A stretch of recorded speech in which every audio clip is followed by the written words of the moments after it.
Benim bir sözlüğüm var, unutulmuş bir dil. Oysa ki içinde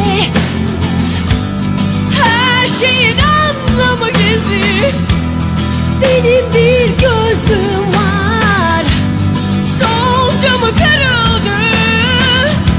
Taktığım zamanlarda içini gösteren adeta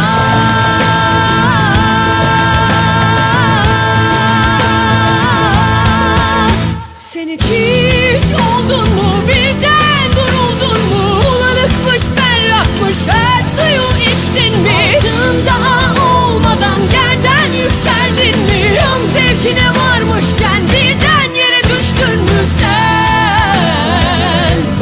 Düştün mü sen? Düştün mü sen? Düştün mü sen?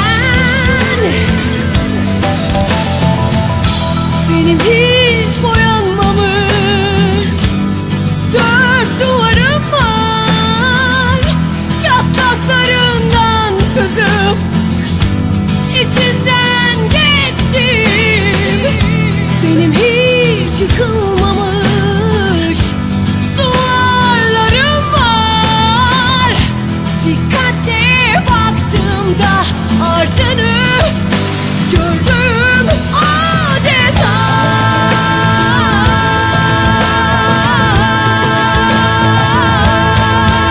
Sen hiç oldun mu, birden duruldun mu? Bulanıkmış, berrakmış, her suyu içtin mi? Altında olmadan yerden yükseldin mi? Yan zevkine varmışken birden yere düştün mü sen?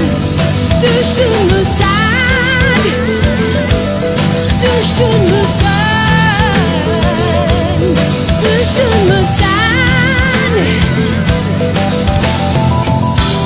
Benim bir hikayem var, sonunu yazmadım. Benim bir sevgilim var, henüz tanışmadım.